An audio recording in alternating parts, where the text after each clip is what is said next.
Hello, ഇന്ന് ഞാനിവിടെ ഉണ്ടാക്കാൻ പോകുന്നത് നല്ല അടിപൊളി ടേസ്റ്റുള്ള പാലക്കാടൻ റാവുത്തർ മട്ടൻ ബിരിയാണിയാണ്. അപ്പോൾ അതിലേക്ക് എന്തൊക്കെയാണ് വേണ്ടതെന്ന് നോക്കാം. ഇഞ്ചി, വെളുത്തുള്ളി, പച്ചമുളക്, വലിയ ഉള്ളി എല്ലാം ഇവിടെ റെഡിയാക്കി വെച്ചിട്ടുണ്ട്. അപ്പോൾ അതിന് വേണ്ടിയിട്ട് ഗ്യാസ് ഓണാക്കിയിട്ട് ചട്ടി അടുപ്പത്ത് വെക്കാം. എന്നിട്ട് ചട്ടി ഒന്ന് ചൂടാകാൻ വേണ്ടി വെയിറ്റ് ചെയ്യാം. ഓക്കെ.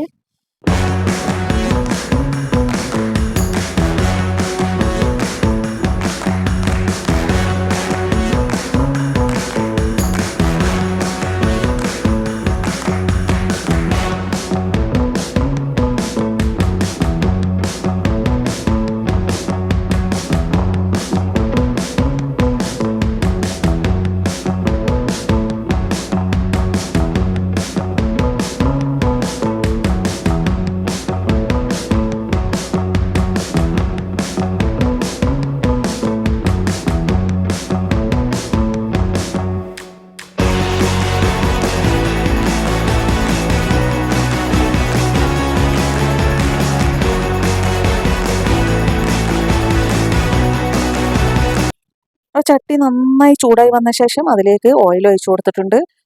ഓയിൽ നന്നായിട്ടൊന്ന് ചൂടായി വന്ന ശേഷം അതിലേക്ക് ബേ ലീഫും പട്ട, കറാമ്പൂ, ഏലക്കായ് അത് ഇട്ട് കൊടുത്തു. അതൊന്ന് ചെറുതായി ചൂടായി വരുമ്പോൾ പച്ചമുളക് ഇട്ട് കൊടുക്കാം. പച്ചമുളക് കീറൊന്നും വേണ്ട, വെറുതെ ചുമ്മാ അങ്ങനെ ഇട്ട് കൊടുത്താൽ മതി. പക്ഷെ ഇട്ട് കൊടുക്കുമ്പോൾ ഒരു കാര്യം ശ്രദ്ധിക്കണം, പച്ചമുളക് ഇട്ടതും അങ്ങ് പെട്ടെന്ന് മൂടി വെക്കണം. എന്നിട്ട് അങ്ങോട്ട് മാറി നിന്നോളൂ, അല്ലെങ്കിൽ കണ്ണിനും മുഖത്തിനൊക്കെ പണി കിട്ടും, കയ്യിലേക്കൊക്കെ അതങ്ങനെ പൊട്ടിത്തെറിക്കണ പോലെ ഉണ്ടാവും. പിന്നെ അതെല്ലാം പച്ചമുളക് പൊട്ടിയ ശേഷം നമുക്ക് വലിയ ഉള്ളി ഇട്ട് കൊടുക്കാം.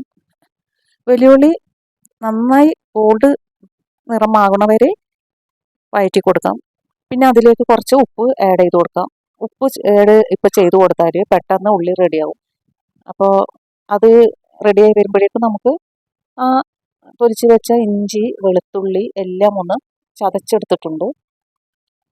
ഉള്ളി, തക്കാളിയും മിക്സിയിൽ ഒന്ന് അരച്ചെടുക്കും. ഒന്ന് തിരിച്ചെടുത്താൽ മതി, ഒരുപാട് അരിയൊന്നും വേണ്ട തക്കാളി. പിന്നെ ഇഞ്ചി, വെളുത്തുള്ളി, ചെറിയ ഉള്ളി എല്ലാം ഒന്ന് തട്ടിയെടുത്തിട്ടുണ്ട്. മിക്സിയിൽ തന്നെ ഒന്ന് കറക്കിയെടുത്താൽ മതി. ചെറിയ ഉള്ളി കുറച്ച് കൂടുതൽ ഇടുന്നുണ്ട്. വലിയ ഉള്ളി നന്നായിട്ട് ഗോൾഡ് നിറം ആയതിന് ശേഷമാണ് ചെറിയ ഉള്ളി ചേർത്ത് കൊടുത്തത്. ചെറിയ ഉള്ളി വലിയ ഉള്ളിനേക്കാളും കുറച്ച് കൂടുതലായിട്ട് ഇടുന്നത്. വലിയ ഉള്ളി കൂടുതലൊന്നും ഇട്ടിട്ടില്ല. മട്ടൻ ബിരിയാണിക്ക് ചെറിയ ഉള്ളി കുറച്ച് കൂടുതലിട്ടാൽ നല്ലതാണ്. അതും ഇതുപോലെ ഒന്ന് ഇളക്കി കൊടുത്തിട്ട് കുറച്ചൊന്ന് പച്ചമണം മാറുന്നവരെ ഇളക്കി കൊടുക്കുക.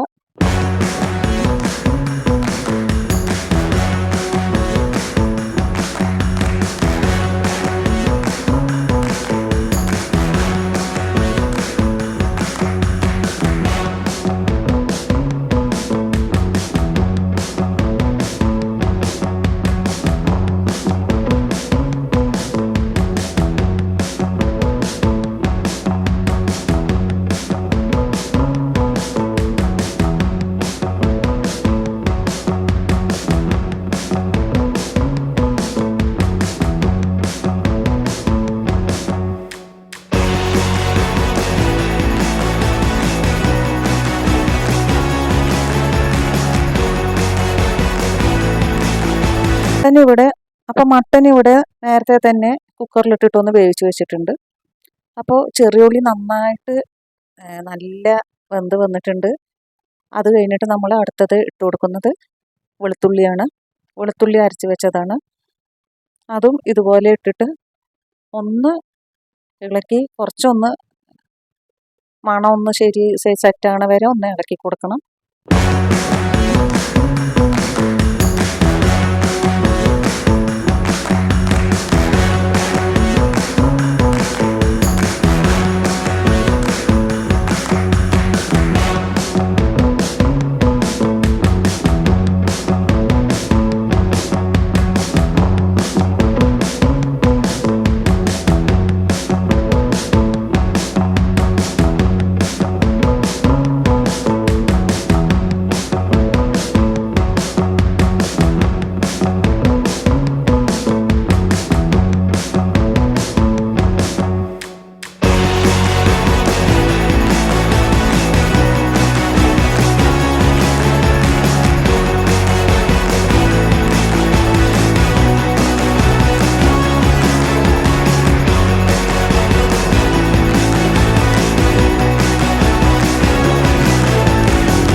അതൊന്ന് വഴറ്റി കഴിഞ്ഞിട്ട് ഇഞ്ചി ചേർത്ത് കൊടുത്തു. പിന്നെ മല്ലിയിലയും ചേർത്ത് കൊടുത്തു. അത് രണ്ടും നന്നായി വഴറ്റിയിട്ട് എല്ലാം നല്ല നല്ല നിറമൊക്കെ മാറി വന്നിട്ടുണ്ട്. അതൊക്കെ കഴിഞ്ഞിട്ടാണ് തക്കാളി ചേർക്കേണ്ടത്. പിന്നെ തക്കാളി ചേർത്തിട്ട് ഒന്ന് ഇളക്കി കൊടുക്കുക. ചിലപ്പോൾ ഈ എന്താ പറയുക, ഈ കൈ ഒരുപാട് നമ്മൾ തീരെ കുറേ നേരം ഇളക്കാതിരുന്നാൽ ചിലപ്പോൾ ഇങ്ങനെ ചട്ടീൻ്റെ അടിയിൽ ഇങ്ങനെ പിടിച്ച പോലെ ആവും. അപ്പോൾ നന്നായി സൂക്ഷിച്ച് ചെയ്യണം കേട്ടോ. നോൺ സ്റ്റിക്കിൻ്റെ ഒക്കെ ആണെങ്കിൽ അങ്ങനെ വരില്ല. പക്ഷേ ബിരിയാണിയൊക്കെ വെക്കുമ്പോൾ നമുക്ക് ഇങ്ങനെയുള്ള ചെമ്പിലാണ് വെക്കുമ്പോൾ കറക്റ്റ് ആവുക. അത് കഴിഞ്ഞിട്ട് പിന്നെ മുളക് പൊടി ഇട്ട് കൊടുത്തു. മുളക് പൊടി നമ്മുടെ വെക്കുന്നതിനനുസരിച്ചിട്ട് ഇട്ട് കൊടുത്താൽ മതി. ഞങ്ങളിവിടെ 2 കിലോ അരിയുടെ ബിരിയാണിയാണ് വെക്കുന്നത്. അപ്പോൾ അതിന് 2 കിലോ അരിയുടെ ബിരിയാണി വെക്കാൻ 2 സ്പൂൺ മുളക് പൊടിയാണ് ചേർത്ത് കൊടുത്തിട്ടുള്ളത്. അതുപോലെ തന്നെ 1 കിലോ അരിക്ക് ഒരു 1/4 കിലോ തക്കാളി എന്ന അളവിൽ എടുത്താൽ മതി. പിന്നെ ഗരം മസാല പൊടിച്ച് വെച്ചത് ഇട്ട് കൊടുത്തിട്ടുണ്ട്. അത് എല്ലാം കൂടി പൊടിച്ച് വെക്കുന്നതാണ്. നമുക്ക് പെട്ടെന്ന് ആവശ്യം വരുമ്പോൾ ഇതുപോലെ ചേർത്ത് കൊടുക്കാം. പട്ട, കറാമ്പു, ഏലക്കായ്, ബേ ലീഫ് എല്ലാം കൂടി, പിന്നെ ജീരകപ്പൊടി, അങ്ങനെ എല്ലാം കൂടി നമ്മൾ പൊടിച്ച് വെക്കാറുണ്ട്. പക്ഷേ ബിരിയാണിയിലേക്ക് നമ്മൾ ജീരകപ്പൊടി ചേർക്കാറില്ല. ചേർക്കുന്നവരൊക്കെ ഉണ്ട്, പക്ഷേ ഞങ്ങൾ ചേർക്കാറില്ല. ഇതിലേക്ക് 2 കിലോ ഇറച്ചിയാണ് വേവിച്ച് വെച്ചത്. അപ്പോൾ 2 കിലോ മട്ടൻ വേവിച്ചത് ഈ മസാലകളൊക്കെ ഇട്ട ശേഷമാണ് ഇറച്ചി ഇട്ട് കൊടുക്കുന്നത്. ഞങ്ങൾ ഇറച്ചി വേവിച്ച വെള്ളം വേറെ വെച്ചിട്ടുണ്ട്. ആ ഇറച്ചിൻ്റെ കൂടെ ആ വെള്ളം കൂടി ഒഴിക്കാറാണ് സാധാരണ. പക്ഷേ ഇത് ഞങ്ങൾ ഇങ്ങനെയാണ് വെക്കുന്നത്. ആ വെള്ളത്തിൽ നമ്മൾ ഇതിൽ ചേർക്കാവുന്ന ഈ ബിരിയാണിയിൽ ചേർക്കുന്ന വെള്ളം കൂടി മിക്സ് ചെയ്തിട്ട് അവിടെ അപ്പുറത്തെ അടുപ്പിൽ തിളപ്പിക്കാൻ വെച്ചിട്ടുണ്ട്. അപ്പോൾ നമുക്കിതൊക്കെ റെഡിയാകുമ്പോഴേക്കും ആ വെള്ളം തിളച്ച് കിട്ടും.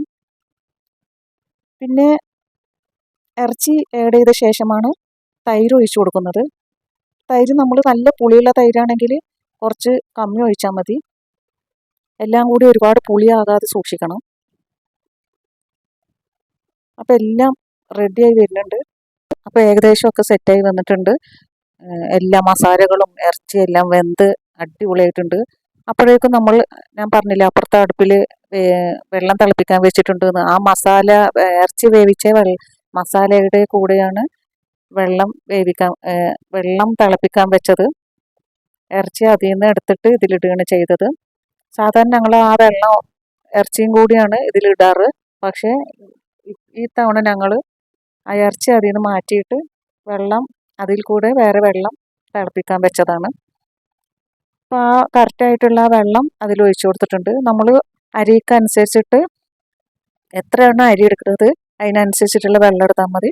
ഒരു പാത്രം വെച്ചിട്ട് ആ പാത്രത്തിൽ അരി ഇടുക. എന്നിട്ട് ആ പാത്രത്തിൻ്റെ അളവിനനുസരിച്ചിട്ട് ഒരു പാത്രം അരിക്ക് ഒരു പാത്രം വെള്ളം എന്ന കണക്കിൽ ഒഴിച്ചാൽ മതി. എന്താണെന്ന് വെച്ചാൽ ബിരിയാണിക്ക് നമ്മൾ ഒന്നാമത് ഈ ജീരകശാല അരിയൊക്കെ പെട്ടെന്ന് വേവുന്നതാണ്. പിന്നെ അതുമാത്രമല്ല, നമ്മളിതിൽ തക്കാളിയും ഉള്ളി എല്ലാം ഇടുമ്പോൾ അതിലത്തെ വെള്ളം, പിന്നെ ഇറച്ചി വേവിക്കുമ്പോൾ അങ്ങനെ എല്ലാ വെള്ളം കൂടി ഇറങ്ങി വരുമ്പോൾ വെള്ളം കറക്റ്റാവും. ഇത് വെള്ളമൊക്കെ അരി കഴുകിയിട്ട് കുതിർക്കാൻ വെച്ചതാണ്. കുറച്ച് നേരം വെള്ളത്തിലിട്ട് വെച്ചിട്ട് അരി നന്നായി കഴുകി വാര വെച്ചിരിക്കുകയാണ്. അപ്പം നേരത്തെ തിളപ്പിച്ച വെള്ളമായതുകൊണ്ട് ഇനി കൂടുതൽ സമയം വെയിറ്റ് ചെയ്ത് നിൽക്കൊന്നും വേണ്ട. പെട്ടെന്ന് വെള്ളം തിളച്ച് വരുന്നുണ്ട്. ഇനി നമുക്ക് കഴുകി വെച്ച അരി അതിലേക്ക് ഇട്ട് കൊടുക്കാം. ഇങ്ങനെ ചെയ്യുമ്പോൾ നമുക്ക് പെട്ടെന്ന് ബിരിയാണി റെഡിയാവുന്നതാണ്. എല്ലാ മസാലകളും റെഡിയാക്കുമ്പോഴേക്കും അപ്പുറത്ത് വെള്ളം തിളപ്പിക്കാൻ വെച്ചാൽ മതി. അപ്പോൾ കൂടുതൽ സമയം വെയിറ്റ് ചെയ്ത് നിൽക്കണ്ട വെള്ളം തിളക്കാൻ വേണ്ടിയിട്ട്. ഇനി അതൊക്കെ റെഡിയായി നമ്മൾ അരി ഇട്ട് കൊടുത്തിട്ട് അതൊന്ന് അടച്ച് വെക്കാം. അടച്ച് വെച്ച് ഒരു 5-10 മിനിറ്റ് കഴിയുമ്പോഴേക്കും ഇതുപോലെ ആയി വന്നിട്ടുണ്ട്. ഇപ്പം തന്നെ ഏകദേശം ഒരു പാതി വേവായിട്ടുണ്ട്. ഇനിയാണ് നമുക്ക് നെയ്യ് ചേർത്ത് കൊടുക്കേണ്ടത്. ആവശ്യത്തിനുള്ള നെയ്യ് ചേർത്ത് കൊടുക്കാം. മട്ടൻ ആയതുകൊണ്ട് കൂടുതൽ നെയ്യിൻ്റെ ആവശ്യമില്ല. കാരണം മട്ടനിലത്തെ കൊഴുപ്പും ഈ നെയ്യിൻ്റെ ഇതും കൂടി ആകുമ്പോൾ ഒരുപാട് എണ്ണ ആവും. അപ്പം നെയ്യ് നമ്മൾ കുറച്ച് കമ്മി ഒഴിച്ചാൽ മതി, എണ്ണയൊക്കെ. പിന്നെ അത് നെയ്യും എണ്ണയൊന്നും കൂടുതൽ കഴിക്കുന്നത് അത്ര നല്ലതും അല്ല. അതുകൊണ്ട് ഞങ്ങൾ കുറച്ച് നെയ്യാണ് ഒഴിച്ചു കൊടുത്തിട്ടുള്ളൂ. എന്നിട്ട് പിന്നെ ഒന്ന് ഇളക്കി സെറ്റാക്കുക. എല്ലാ ഭാഗവും ഒരേപോലെ അരി ഉടയാതെ ഇളക്കണം. പിന്നെ അത് അടച്ചു വെച്ചിട്ട് മേലെ ഇങ്ങനെ ഒരു കനം വെച്ചാൽ മതി. ശരിക്കും ഇത് നമ്മൾ അടുപ്പിൽ വെക്കുകയാണെങ്കിൽ കനൽ എടുത്തിട്ട് മേലെ കോരിയിടാം, ദമ്മിലിടാം. പക്ഷേ ഇവിടെ അടുപ്പൊന്നുമില്ല, ഗ്യാസിലാണ് വെക്കുന്നത്. അതുകൊണ്ടാണ് മേലെ ഇങ്ങനെ കനം വെക്കുന്നത്.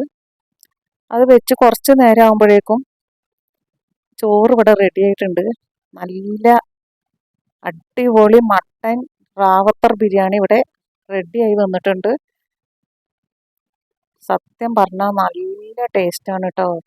ബിരിയാണി എന്ന് പറഞ്ഞാൽ അത് മട്ടൻ ബിരിയാണിയാണ്. അതും ഇതുപോലത്തെ ബിരിയാണി കഴിക്കാൻ ഒരു പ്രത്യേക ടേസ്റ്റാണ്. അപ്പോൾ എല്ലാവരും ഒന്ന് ട്രൈ ചെയ്ത് നോക്കുക. അപ്പോൾ എൻ്റെ വീഡിയോ ഇഷ്ടപ്പെട്ടാൽ ലൈക്ക് ചെയ്യുക, സബ് ചെയ്യുക, സപ്പോർട്ട് ചെയ്യുക. ആദ്യമായിട്ട് കാണുന്ന കൂട്ടുകാരാണെങ്കിൽ ഒന്ന് സബ്സ്ക്രൈബ് ചെയ്യുക. ബൈ.